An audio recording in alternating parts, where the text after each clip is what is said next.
솔직히 말씀드리면은 아무 생각 없이 지금 사면 네. 5년 뒤에 피눈물 흘릴 가능성이 굉장히 높습니다. 아, 진짜? 지금 6년이잖아요. 본인이 조금만 준비하고 기다릴 수 있으면 훨씬 더 좋은 선택지가 분명히 오기 때문에 요즘 부동산이 전체적으로 굉장히 많이 올랐잖아요. 정책으로 잠시 멈췄다고 해도 서울은 보면 조금만 괜찮아도 막 10억이 넘어가니까. 그래서 구독자분들이 지금 들어가도 되냐 이런 질문들이 굉장히 많거든요. 네, 지금 사도 괜찮을까요?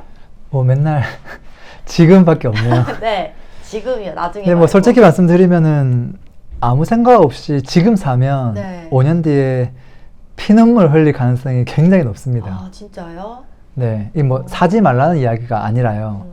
이제 우리가 이제 어떤 관점으로 보느냐에 따라 저는 많이 달라진다고 보거든요. 근데 네. 왜 지금 특히 더 조심해야 된다고 보세요? 지금 이제 뭔가 헛나갈 수 있는 순간이라고 보고요. 왜냐하면 부동산은 주식이랑 좀 다르잖아요. 네. 주식은 사실 지금 예를 들어서 삼성전자 엄청나게 비싼 거 알죠? 엄청 많이 올랐거든요. 소라가 똑같거든요. 그럼 지금 사도 되나요? 이렇게 했을 때 뭐 살 수도 있고 안 살 수도 있는데 예를 들어서 샀어요. 근데 갑자기 내가 사고 나면 어떻게 돼요? 곧죠. 떨어지잖아요. 근데 뭐 한 5% 10% 빠졌을 때 주식은 맘만 먹으면 사실 손절이 가능하잖아요. 근데 부동산은 사실은 롤백이 좀 어렵거든요. 이게 이제 뭐 고점처럼 보이기는 하는데 그렇다고 해서 이게 무조건 안 돼? 라고 또 볼 수는 없잖아요. 네. 또 나중에 시간이 지나면 또 가격 조정하는 순간도 올 거고 언젠가는 그리고 또 조정이 되고 나면 그러면 또 상승하는 순간 또 오겠죠. 그거를 이제 한 덩어리로 보고 이제 지금부터 저는 잘 사야 된다고 보거든요. 사람들의 마음은 그런 거죠. 야, 이게 지금 나한테 최선인 것 같고 지금 이걸 내가 안 사면 기회를 놓칠 것 같고 이제 그러다 보니까 너무 조급해서 그냥 아무거나 선택하려고 하는 경향이 있거든요. 그래서 주식하고 부동산 분명히 다르기 때문에 네. 저는 준비된 사람에게는 이게 한 번의 기회가 아니라 저는 여러 번의 기회를 준다고 생각합니다. 지금 2023년도 기회를 줬고 4년도, 5년도, 지금 6년이잖아요. 네. 본인이 조금만 준비하고 기다릴 수 있으면 저는 훨씬 더 좋은 선택지가 분명히 오기 때문에 그때 더 좋은 선택을 할 수 있지 않을까 싶습니다.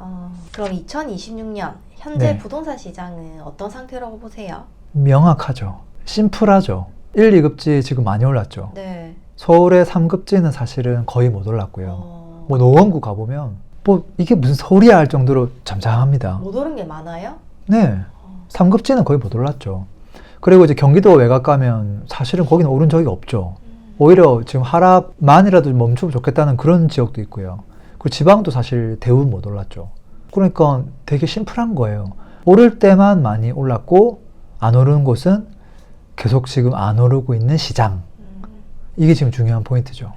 그러면 지금은 안 오른 걸 사야 되나요? 아니면 조금 오른 걸 사야 되나요? 아니면 많이 오른 걸 사야 되나요? 입지가 좋은 걸 사야죠. 아, 많이 올라도? 네, 그런 게 상관없이 기본적인 건 그렇죠. 그럼 보통 사람들은 일반적으로 어떤 선택을 해요? 조금 많이 오르면 비싸다고 얘기하고 거품이라고 얘기하고 안 오르는 거 있으면은 야, 이거 왠지 오를 것 같은데 라고 얘기하고 맞아요. 그러니까 서울급지는 무조건 비싼 거고요. 너무 많이 오른 곳이고 지금 들어가면 고점이라고 이야기를 하고 그러면 이제 그런 생각을 갖고 있는 분들의 시선은 어디로 가냐면 경기도 외곽, 뭐 인천, 뭐 지방 이제 이렇게 가죠. 그리고 이제 그거에 준하는 근거를 만들어내죠. 네. 여기는 아직 안 올랐네. 여기는 저평가잖아. 그래, 여기서 내가 한번 크게 먹을 수 있겠다. 이렇게 이제 하는데 사실은 그곳이 지뢰밭일 가능성이 높죠. 그러면은 지금 만약에 선택을 하면 5년 뒤 후회할 것들을 그냥 미리 알려주면 저희가 피할 수 있게 해주세요. 일단 너무 외곽으로 가면 안 됩니다. 이게 1번이에요. 지금 외곽을 가면 5년 뒤 분명히 후회할 거예요. 가격이 아무리 많이 빠졌어도 아무리 저평가처럼 보여도 너무 외곽은 안 됩니다. 뭐 예를 들어서 수도권으로 예를 들면 뭐 평택, 안성, 저 북쪽으로 가면 뭐 옥정, 저 왼쪽 저 아래로 가면 시흥 뭐 이런 곳들, 뭐 안산 뭐 간당간당하고요. 가격이 싸다는 것과 가격이 앞으로 오를 수 있다는 건 완전 다른 이야기거든요. 그러니까 제가 방금 얘기한 외곽들은 3년이 걸릴지 5년이 걸릴지 조금 오르다가 멈춰버릴지 아예 모를 수 있는 지역이라는 거죠. 그래서 설령 좋아지는 시기가 온다고 하더라도 외곽 입지는 상승폭 자체가 작아요. 그걸 좀 생각하고 접근을 하시면 좋을 것 같습니다. 그러면 요새 사람들이 또 네. 재건축 관심 많이 가지시잖아요. 뭐 항상 가지죠. 네, 재건축은 지금 어때요?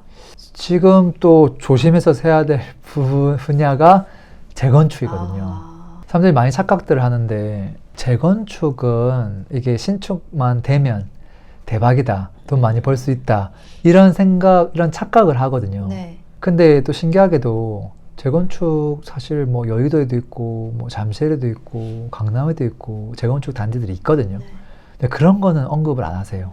너무 비싸니까. 맞아요. 그래서 조금 멀리 이제 가는데 재건축은 사업성보다 입지가 훨씬 중요하거든요. 제가 그 얘기를 많이 들었거든요. 그러니까 입지가 좋아야 분양가를 높게 책정할 수 있고 그래야 수익이 남을 수 있고 입지 이코르 사업성이다. 근데 그게 이제 최근에 분당에 이제 2개 아파트를 분양했죠. 네. 청약을 했는데 정자역 인근에 비싸게 청약을 했지만 경쟁률이 굉장히 높게 나왔죠. 그 다음에 또 구미동 쪽에 무지개 리모델링 한 단지도 굉장히 비싸게 분양했지만 경쟁률이 높게 나왔거든요. 그러니까 그게 왜 그럴 수 있었을까라고 보면 입지가 좋으니까 그게 가능했던 거죠. 그리고 이제 사람들이 수도권에는 90년대 초반 아파트가 지금 정말 많아요. 네. 80년대 아파트는 이미 재건축을 많이 했고요. 90년대가 많은데 심지어 또 5층 아파트는 거의 없습니다. 거의 중층 아파트예요. 뭐 15층 뭐 이런 것들. 좀 낮으면 한 12층 뭐 이 정도 남았는데 기본적으로 사업성이 다 안 좋습니다. 그러니까 입지가 안 좋으면 재건축 계속 미뤄지겠죠. 계속 미뤄지면 얘는 재건축이 안 되는가 보다 싶을 거고 그러면 인근에 있는 뭐 신축, 기축한테 계속 경쟁력을 잃거든요. 그러니까 시세 분출하기가 좀 어렵습니다. 그래서 잘해야 돼요. 그리고 또 소액 투자 이런 것도 되게 예전에 유행이었잖아요. 그래서 지금 혹시 수도권에서 소액 투자하는 건 어떻게 생각하세요? 뭐 가능할 수 있기는 한데 소액 투자하려고 하면 외곽을 가야 되겠죠. 근데 그것보다는 제가 하고 싶은 이야기는 뭐냐면 지금 이 시점부터 뭐 작년, 재작년도 마찬가지긴 했지만 올해도 조심해야 될 게 뭐냐면 수도권의 저가 아파트를 돈을 조금 쪼개가지고 사는 것들이에요. 그 예를 들면 이런 거죠. 집을 살 사람들이 무주택자, 뭐 1주택자 이런 분들이잖아요. 네. 자, 그랬을 때 1주택자 분들이 이런 생각 합니다. 예를 들어 내가 한 10억짜리 아파트 갖고 있어요. 근데 현금이 한 2억쯤 있어. 저기에다가 비조정 지역에다가 하나 더 사둘까? 이런 생각 할 수 있겠죠. 네. 돈 그렇게 큰 돈도 아니고 그냥 지금 분위기가 좋아서 이게 뭐 갭을 메운다거나 조금 외곽 지역도 이제 상승할 거라고 생각이 들면 그런 선택을 할까 말까 고민을 한단 말이에요. 뭐 다른 투자를 잘하면 다른 투자를 하겠지만 또 아파트 부동산 좋아하시는 분들은 부동산을 하거든요. 자, 그랬을 때 이걸 사게 되면 어떤 일이 벌어지느냐. 그냥 뭐 2억이라는 돈이니까 던져놨다가 나중에 보고 뭐 적당히 좀 오르면 정리했다가 나중에 내가 갖고 있던 1주택이랑 정리해가지고 합쳐가지고 뭐 이렇게 하지라고 하지만 막상 이걸 사고 나면 이게 생각보다 길어집니다. 2년이 4년 되고 거기서 삐끗해가지고 전세를 또 다른 세입자를 맞추는 순간 이렇게 8년이 지나갑니다. 그러니까 내 집이랑 이렇게 탁탁탁 맞추기가 어려워요. 이 10억짜리 집을 갈아탈 수 있는 좋은 기회가 왔을 때 그 기회를 거의 못 잡아요. 그리고 또 반대로 이런 분도 있죠. 지금 2주택자예요. 이분의 생각은 요거 못나니 그냥 정리 좀 하자고 계속 고민하거든요. 정리가 돼버렸어. 그럼 어떻게 돼요? 돈이 남죠. 사고 싶을 것 같아요. 그럼 이걸 사고 싶거든요. 근데 원래는 어떻게 되냐면 하나를 더 팔고 합쳐가지고 하나를 사야 되는데 이걸 팔고 나면 또 시간이 걸리죠. 파는데. 그러니까 그 시간이 남으니까 팔린 돈으로 뭐 하지? 고민하다가 자꾸 이제 보면은 뭐 비조정 지역에 여기 왠지 사면 오를 것 같은데 들면서 사버리거든요. 그러면 이게 돈이 또 쪼개지는 거예요. 다시 이게 안 뭉쳐집니다. 그래서 그런 분들은 뭐 애매한 기간 있으면 저는 그냥 뭐 금을 사든지 뭐 S&P 500을 사든지 잠시 다른 곳에 묻어놨다가 나중에 뭐 1, 2년 지나서 그때 한 방에 가는 게 나을 수도 있다. 저는 그런 생각도 합니다. 근데 무주택자분들 입장에서는 지금 안 사고 기다렸다가 자금이 많이 없으니까 5년 뒤에 더 올라버리면 그때는 진짜로 아예 못 사는 거 아닐까요? 무주택자는 좀 다르죠. 무주택자는 돈이 쪼개질 게 없잖아요. 아까 뭐 1주택자나 뭐 2주택자나 뭔가 이렇게 시드가 애매하게 남았을 때 기존 거 큰 걸 갖고 있잖아요, 하나를. 그러니까 합쳐서 가야 되는데 무주택자는 현금밖에 없잖아요. 네. 그럼 바로 그냥 하면 되죠. 할 수 있는 한 최대한 좋은 걸로 그냥 살아. 뭐 본인이 이렇게 부담스럽지 않은 수준으로 하면 되죠. 그러니까 돈이 쪼개지지 않게끔 그리고 살 수 있을 때 사면 되죠. 이제 네. 요즘처럼 대출 규제가 심할 때는 네. 현실적으로 불가능하다는 분도 많아서 차선책이라도 뭔가 작은 거 하나 더 사는 것보다 현금 들고 있는 게 좀 더 나을 수도 있지 않을까요? 현금은 일단 답은 아닌 것 같긴 아, 해요. 그래요? 현금은 버려라. 네네. 물론 이제 대출 규제 때문에 과거보다 내 집 마련할 때 돈이 더 많이 들어간 게 사실이죠. 그래서 더더욱 돈을 쪼개면 안 된다 뭐 이런 이야기도 제가 계속 하는 거고, 현금을 가지고 있었을 때 지금 우리가 이미 2년 3년 지났잖아요. 근데 지금 보면 부동산보다 더 많이 올랐습니다. 주식 진짜 많이 올랐고요. 뭐 은도 많이 올랐고, 사실 지금 안 오른 게 거의 없거든요. 이게 사실 저는 어떻게 생각하냐면 다 안 올랐는데 돈의 가치만 그냥 쪼그라들었다 저는 생각하거든요. 마찬가지로 앞으로도 돈의 가치는 무조건 쪼그라든다. 이게 기본적으로. 근데 돈이 어떻게 쪼그라드냐면 이게 정부가 하잖아요. 돈을 발행하는 일을. 평상시에 그냥 적당히 발행합니다. 그거 이끌어 그냥 돈이 쪼그라드는 거예요. 현금 가치가. 근데 이게 항상 뭔가 일이 생겨요. 야, 큰일 났다. 어쩌지? 코로나래. 돈 풀어. 야, 뭐 전쟁이 터졌어요. 돈 풀어.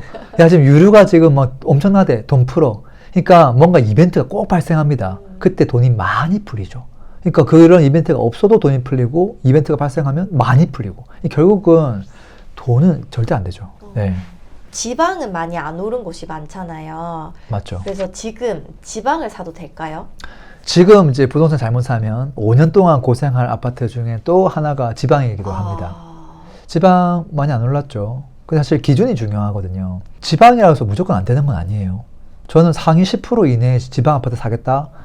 대찬성입니다. 아, 진짜요? 적극적으로 검토하셔라. 그 내 집 마련이든 하나 더 사는 거든 저 오케이. 다 오케이. 제 기준으로 마지노선은 상위 30% 이내예요. 거기까지는 그 낙수 효과가 갈 수 있다고 보거든요. 상위 10%가 제가 합격인데 30%가 불합격이 말이 안 되거든요. 근데 30% 넘어가서 50%로 내려가면 이때부터 굉장히 애매해집니다. 그걸 받아줄 사람이 거의 없거든요. 그래서 그 아래 단계는 굉장히 신중해야 돼요. 예를 들어서 뭐 지금 지방 같은 경우에 한 33평 정도 하면 한 10억 정도 하는 도시들이 있습니다. 10%면 9억에서 10억이죠. 네. 합격이라는 거죠. 무조건 사도 된다. 대장이잖아요. 그 지역의 대장이 10억인데 내가 9억대를 산다? 합격. 7억대까지도 합격. 근데 5억대를 사면 지금 33평에 10억인데 33평에 5억짜리를 사게 되면 평당가가 1,500으로 내려가요. 이러면 찔끔찔끔 올라요. 그래서 이거 별 볼 일 없다 이런 거예요. 그러면 네. 수도권에 네. 그 9억대 아파트랑 네. 지방에 9억대 아파트가 있으면은 똑같은 평수라고 하면 네. 평당가가 똑같잖아요. 네. 그럼 당연히 서울이 먼저 오르죠. 근데 만약에 그 9억이 서울에서 이미 네. 오른 게 9억이라고 하면요? 지방은 안 오른 게 9억이고 그래도 서울이에요. 네. 그리고 이제 저희 구독자분들이 40, 50대 분들이 제일 많거든요. 네. 이제 공부를 제대로 해야 될 텐데 당장 오늘부터 뭔가 할 수 있는 걸 알려주실 수 있을까요? 모르겠어요. 저는 채우는 것보다 비우는 게 중요하지 않을까 이런 생각도 듭니다. 왜냐하면 제가 최근에 이제 수업을 하나 했거든요.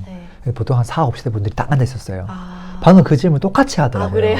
어제 여성분이 했는데 수업을 들었는데 모르겠다는 눈빛을 나한테 계속 보내는 거예요. 뭐를 해야 될지 모르겠습니다 그러는 거예요. 수업을 4주 동안 했단 말이에요. 정말 많은 걸 알려줬거든요. 근데 마지막에 답변이 모른다잖아요. 제가 너무 답답해가지고 뭐라고 얘기했냐면 지금 본인이 갖고 있는 가치관을 내려놓지 않으면 그 어떤 것도 흡수가 안 될 거다. 제가 수업 시간에 첫 주에 시작하자마자 했던 이야기가 다 필요 없고 비싼 거. 어디가 비싼 거냐? 평당가가 비싼 지역이 비싼 거다. 그게 수요가 많은 곳이고 그 친구들이 과거부터 지금까지 연평균 상승률이 굉장히 높다. 똑같은 이게 5억 있고 10억 있으면 얘는 15%씩 올라가는데 얘는 7%밖에 안 올라가더라 이거거든요. 그럼 이게 한 5년, 10년 지나면 가격 차가 굉장히 많이 나거든요. 이 메커니즘을 알면 뭘 사야 되는지 알거든요. 근데 그분이 뭐라고 했냐면 제가 수원에 거주하고 있는데 도대체 뭘 사야 될지 모르겠더라고요. 그렇게 또 얘기하는 거예요. 그러니까 제가 던진 질문이랑 완전 다른 이야기 하는 거예요. 50대이기 때문에 내가 한 말은 이게 안 먹히는 거예요. 자기는 수원에 관심이 있어요. 수원에 거주하고 있어요. 근데 수원에 아파트가 엄청 많아. 근데 수업을 배웠는데 어떤 게 대박인지 잘 모르겠다는 거예요. 그래서 제가 얘기했잖아요. 평당가 높은 거 살았는데 광교가 높거든요. 네. 근데 광교는 비싸잖아요. 네. 그러니까 안 되겠잖아요. 제끼는 거예요. 그 남은 게 수원 구두심이거든요. 근데 수원 구두심의 아파트가 허름한 아파트가 진짜 많거든요. 그게 대부분 평당 2천만 원대예요. 2천만 원 초반. 거의 60%가 그런 아파트거든요. 그게 한두 개가 아니라 전부 다. 그러니까 그 중에서 어떤 걸 사야 될지 너무 알기 어렵다는 거였거든요. 저 뭐라고 했을까요? 수원에서 평당 2천짜리가 그렇게 많으면 이게 라면을 끓여 먹을 때 조그만 그릇에다가 끓이는 게 아니라 우리 교실만한 그 솥에다가 라면을 한 개 얹어놓고 불을 지금 지피고 있는데 언제 이게 솥이 뜨거워질 거냐 이거거든요. 안 뜨거워집니다. 시간이 한참 걸리거든요. 그러니까 2천만 원대가 아니라 욕심부려서 2,400, 2,800, 3,200으로 가라. 최대한 그 메시지를 저는 던졌던 거거든요. 근데 그 사람은 본인 눈높이에서도 뭔가 답이 있겠지라는 생각을 계속 하는 거예요. 제가 분명히 이야기를 했음에도 불구하고. 그러니까 초보자가 지금 당장 해야 될 건 뭐냐면 이게 지금 갓난아기가 아니잖아요. 그동안 자기만의 가치관이 이미 다 서 있어요. 그러니까 이게 좋은 거 아니야? 이런 뭐 호재가 있으면 많이 오르지 않을까? 또 뭐 기차 이야기 하더라고요.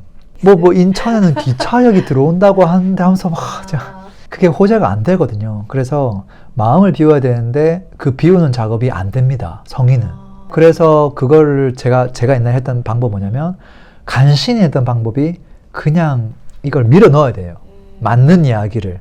그 맞는 이야기를 계속 밀어 넣을 수 있었던 방법은 책을 보는 수밖에 없었어요. 이게 계속 들어오니까 이게 충돌이 계속 발생하거든요. 그러다가 제가 깨갱 하는 거죠. 아씨, 맞네 하면서 제 생각을 계속 버리는 작업이 되고 나서야 그때서부터 진짜 좋은 이야기가 온전히 와 닿더라고요. 제 생각에는 뭔가 대박 어떤 그런 기술적인 것보다 그 작업을 먼저 해야 되지 않을까 그런 생각을 합니다. 네. 구독자분들이 들으면서 본인 이야기라고 생각했을 수도 있을 것 같아요. 네. 그러면 오늘 내용들을 좀 정리를 해보면 2026년 지금은 조금은 조심해야 하는 시기다. 그렇죠. 뭐 2023년, 2024년 이럴 때는 1급지 아파트도 거의 못 올랐던 시기이기 때문에 그냥 사면 되는 거였거든요. 지금은 1, 2급지가 꽤 많이 올랐습니다. 그 남은 것들이 사이드잖아요.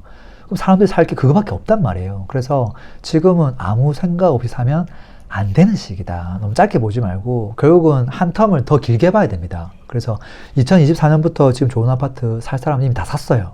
2026년 이후에는 지금 올해부터 1급지를 사는 사람이 있을까 없을까요? 있을 것 같아요. 분명히 있겠죠. 근데 그 사람은 이걸 자기가 사자마자 바로 엄청 오를 거라고 생각해서 사는 사람이 아니에요.